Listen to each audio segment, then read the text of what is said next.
आपका मजदूर यानी कि जो पिछड़े हैं, या फिर आपका जो वंचित है, जो डिप्राइव्ड क्लास है, मजदूर और वंचितों के कल्याण की बात की गई है। या का कल्याण लिख सकते हैं के की जगह, मजदूर और वंचितों का कल्याण, ये बात यहां पर की गई। यानी welfare of labour and deprived. अब आप समझ जाएंगे। तो सुप्रीम कोर्ट ने समाजवाद की एक व्याख्या कही है, और उस व्याख्या में कहा गया है कि समाजवाद के असली मायने ये हैं। अगर हम अपने देश को समाजवादी कह रहे हैं, या हमारी प्रस्तावना में जो समाजवाद शब्द है वो क्या इशारा करता है, यानी कि यहां पर जो स्टेट होगा, जो राज्य होगा, वो जन्म से लेकर के आपके, और जब तक आपका अंतिम पल नहीं हो जाए तब तक आपको सुरक्षा देने का काम करे। ऐसा ना हो कि भाई आप किसी धर्म के व्यक्ति हैं तो इस बात के लिए आप असुरक्षित महसूस करें। ये काम किसका होगा? स्टेट, नेशन का, राज्य का ये काम होगा कि भाई वो आपको क्या करेगा, इस बात के लिए सुरक्षा दे। तभी हम कहेंगे कि हमारा समाज जो है वो समाजवादी है। अगर यहां पर इस देश में कोई भी किसी भी धर्म का व्यक्ति अगर खुद को असुरक्षित महसूस करेगा तो हम कहेंगे हमारा देश समाजवादी नहीं है। जैसे मैं आपसे पूछूं, पाकिस्तान की अगर हम बात करते हैं तो पाकिस्तान में जो हिंदू लोग हैं, तो पाकिस्तान के मायने में हम पाकिस्तान को क्या कह सकते हैं कि वहां पर समाजवाद है इस एक बिंदु पर, हाँ या ना? आप कहेंगे वहां पर सुरक्षित नहीं है, तभी तो पलायन हो गया सारे हिंदुओं का वहां से। सीधा सा बिंदु है। दूसरा, आय की जो असमानता है वो कम हो, यानी कि जो लोग हैं अमीर और गरीब, तो यहां पर एक अवसर मिलना चाहिए। क्या हमारे यहां पर एक गरीब व्यक्ति भी अमीर बन सकता है, हाँ या ना? तो ऐसा नहीं होना चाहिए उसको अपनी इनकम या रिसोर्सेज बढ़ाने के लिए किसी प्रकार की बाधाएं आए। कठिनाई तो आती है सही मायने में, लेकिन ऐसा नहीं है कि गरीब व्यक्ति अमीर नहीं बनता हो।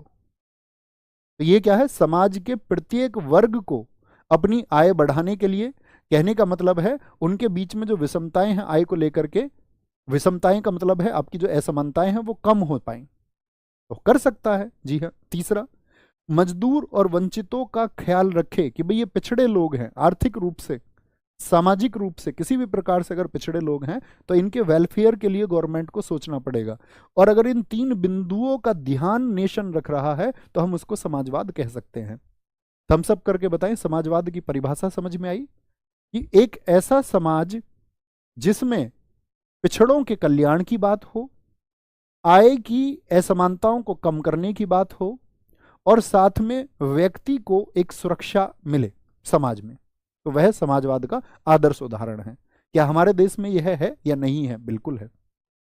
क्या हमारे देश में हिंसा की बात की गई है? तो आप कहेंगे हमारे देश में साम्यवादी समाजवाद नहीं है, यानी लोकतांत्रिक समाजवाद भारत में है। इसमें बॉक्स बना के लिख लेंगे, कभी भी आपसे पूछेगा भारत में किस प्रकार का समाजवाद है, तो आप आराम से समझा भी सकते हैं कि साम्यवादी समाजवाद क्यों नहीं है और लोकतांत्रिक समाजवाद हमारे यहाँ पर क्यों है। ठीक है, ये बात याद रखेंगे। यानी हमने एक बात कही थी, साम्यवादी सरकार में दो तरह के लोग होंगे, एक तो हैव वाले लोग होंगे और एक हैव नॉट्स वाले लोग होंगे। हैव नॉट्स का मतलब क्या है? हैव नॉट का मतलब क्या है? ऐसे लोग जिनके पास साधन नहीं है और ऐसे लोग जिनके पास में साधन है।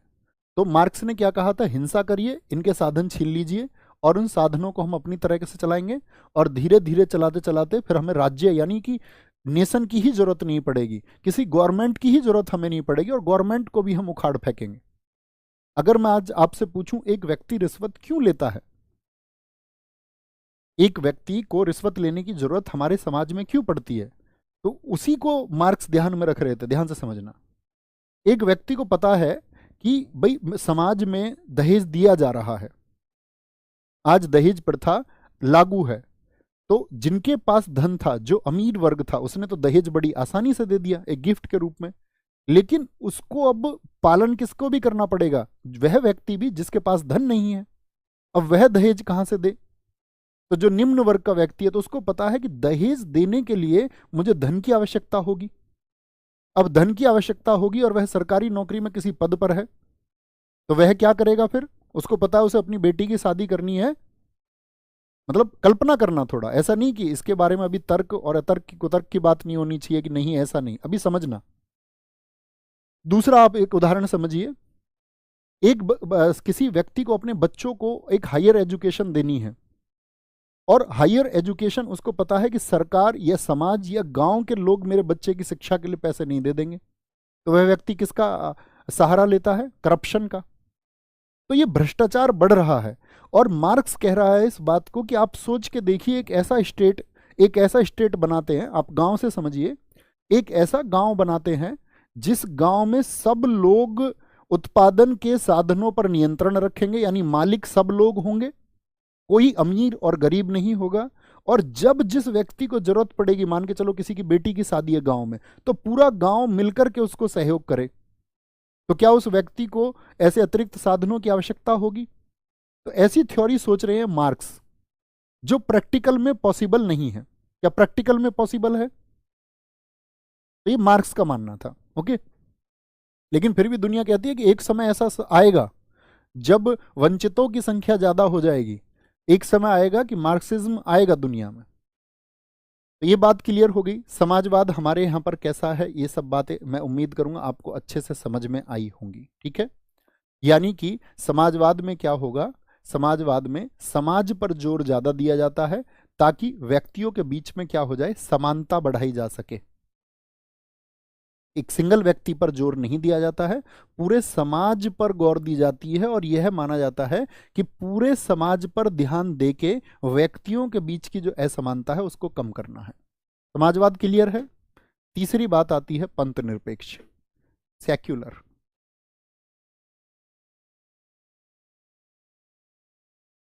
हम कहते हैं हमारा देश जो है, अच्छा, जब हमारी मूल संविधान लिखा गया था तो ये वर्ड था या नहीं था? अभी हम आपको बताएंगे कि 42वां संविधान संशोधन जो हुआ 1976 में, उसमें सेक्युलर वर्ड को, पंथ निरपेक्ष शब्द को जोड़ा गया था। तो यानी कि हमारे देश में 1976 से पहले क्या हमारा देश पंथ निरपेक्ष नहीं था? आप कहेंगे नहीं, हमारा देश शुरुआत से पंथ निरपेक्ष है, बस इस शब्द को विशेषतः लिख दिया गया जब वो तीन शब्द आपका जोड़े गए। समाजवाद शब्द भी जोड़ा गया, पंथ निरपेक्ष शब्द जोड़ा गया, और अखंडता शब्द जोड़ा गया। इन बिंदुओं पर हम बात करेंगे अभी आगे चल के। अभी लिखिए सिर्फ पंथ निरपेक्ष। पंथ निरपेक्ष का मतलब क्या होता है? छोटा सा शब्द लिखें, राज्य का, राज्य का कोई राजकीय धर्म नहीं है, राज्य का कोई राजकीय धर्म नहीं है, धर्म नहीं है। यानी कि नो स्टेट रिलीजन, संविधान में बात कर रहे हैं, प्रस्तावना में बात कर रहे हैं, हम नेशन की बात कर रहे हैं। यानी कि नेशन का कोई भी साथी आपका क्या होगा, राजकीय धर्म नहीं होगा। दूसरी बात क्या की गई यहां पर, सभी धर्म के लोगों को समान अधिकार होंगे, सभी धर्म के लोगों को समान अधिकार की बात की गई है।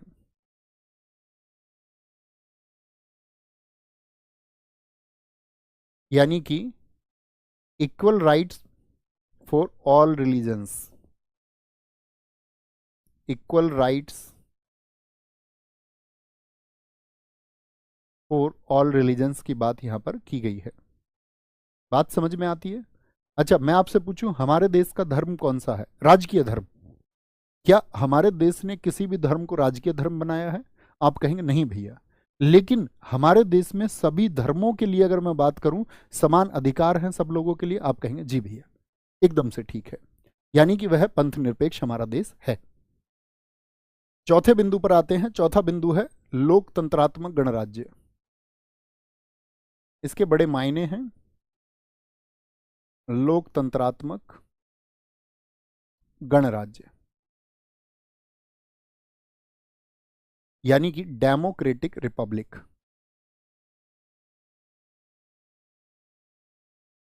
Democratic Republic. अब लोकतांत्रिक गणराज्य समझने से पहले हमको समझना पड़ता है किसको, लोकतंत्र को। पहले इस शब्द को समझेंगे, सॉरी, पहले इस शब्द को समझेंगे, लोकतंत्र क्या होता है। लोकतंत्र, और लोकतंत्रात्मक गणराज्य क्या होगा आपका। तो इसके लिए पहले एक बिंदु लिखिए छोटा सा कि राष्ट्र का, इसका सीधा सीधा मायना होता है राष्ट्र का जो प्रमुख होगा वो निर्वाचित होता है। राष्ट्र का प्रमुख निर्वाचित होगा। क्या होगा? राष्ट्र का प्रमुख निर्वाचित होगा। लेकिन किसके लिए? एक फिक्स टाइम के लिए, नियत समय के लिए, नियत समय के लिए।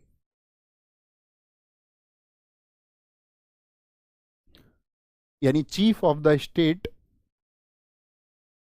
या chief of the nation for the certain time. तो मैं आपसे अगर जानना चाहूं कि हमारे यहां पर राष्ट्र के प्रमुख कौन हैं, तो आप कहेंगे राष्ट्रपति साहब हैं। तो राष्ट्रपति साहब हमारे यहां पर इलेक्टेड होते हैं या नहीं होते? आप कहेंगे बिल्कुल भैया, निर्वाचित होते हैं। हालांकि वो आपका एफपीपीएस प्रणाली जो मैंने आपको समझाई थी, first past the post system, यानी कि जनता सीधे वोट नहीं करती है, उनका चुनाव किससे होता है? एकल संक्रमणीय मत, यानी कि सिंगल ट्रांसफरेबल वोट से उनका क्या होता है? आपका समानुपातिक प्रतिनिधित्व। तो हम समझेंगे जब राष्ट्रपति साहब का निर्वाचन हम समझेंगे। अप्रत्यक्ष निर्वाचन होता है। कैसा निर्वाचन होता है? इनडायरेक्ट इलेक्शन होता है, यानी चुनते वही लोग हैं जिनको जनता ने चुना है। तो कहने की बात है हमारे यहाँ पर राष्ट्र का जो प्रमुख है निर्वाचित होगा। आपसे कभी भी पूछा जाए भारत एक लोकतंत्र है, आप इस बात को, लोकतांत्रिक गणराज्य है, इस बात को आप कैसे सिद्ध करेंगे, इसके एक उदाहरण दीजिए। तो आप कहेंगे कि भारत का जो, यानी कि जो राष्ट्र का प्रमुख है वह निर्वाचित है, और जहां पर राष्ट्र का प्रमुख निर्वाचित होता है उसी को हम लोकतांत्रिक गणराज्य कहते हैं। अब हम समझेंगे साथी आपका डेमोक्रेसी अर्थात लोकतंत्र को। देखो, लोकतंत्र, ये बात समझे। लोकतंत्र को समझने के लिए आपको पता है लिंकन साहब बताए अमेरिका के राष्ट्रपति कब से कब तक रहे थे? लिंकन, लिंकन का एक नारा आया था, जनता का,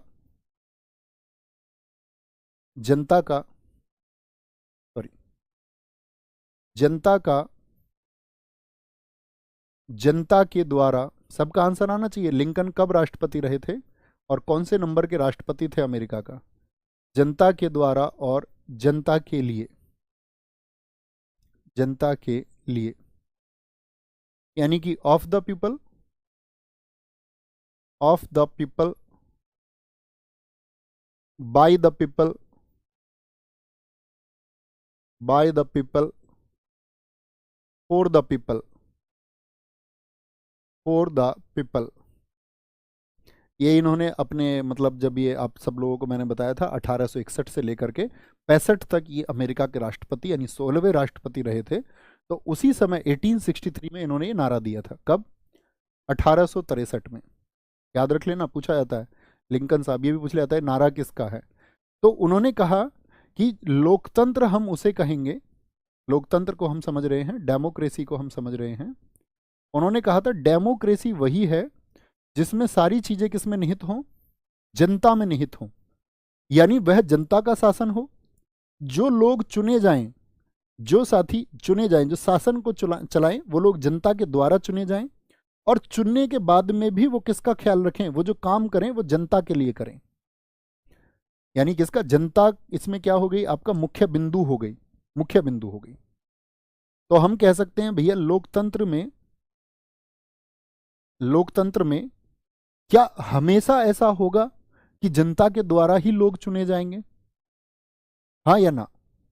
क्या तभी हम उसको लोकतंत्र कहेंगे? आप कहेंगे नहीं भैया, लोकतंत्र भी दो तरह के होते हैं, और यहां पर हमको समझना होगा भारत में किस प्रकार का लोकतंत्र है। यानी कि जो डेमोक्रेसी है, डेमोक्रेसी में भी साथी दो तरह की डेमोक्रेसी होती हैं आपका। मैं बात करूं, एक तो होता है प्रत्यक्ष लोकतंत्र, प्रत्यक्ष लोकतंत्र अर्थात डायरेक्ट डेमोक्रेसी। और डायरेक्ट डेमोक्रेसी का क्या मीनिंग है? डायरेक्ट डेमोक्रेसी का मतलब होता है कि जनता अपने फैसले सीधे लेती है। क्या हमारे यहां पर जो कानून बनाने का काम है वो जनता खुद करती है? जनता का सीधे जो नियंत्रण हो उसको हम बोलते हैं आपका डायरेक्ट डेमोक्रेसी।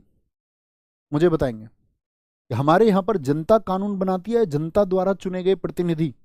तो आप कहेंगे भैया जनता का सीधा नियंत्रण नहीं होता, यानी जनता अगर खुद कानून बनाने लगेगी तो हम ये नहीं कहेंगे कि हमारे देश में फिर तो भैया किसी चुनाव की आवश्यकता नहीं है। अगर जनता ही कानून बनाएगी तो किसी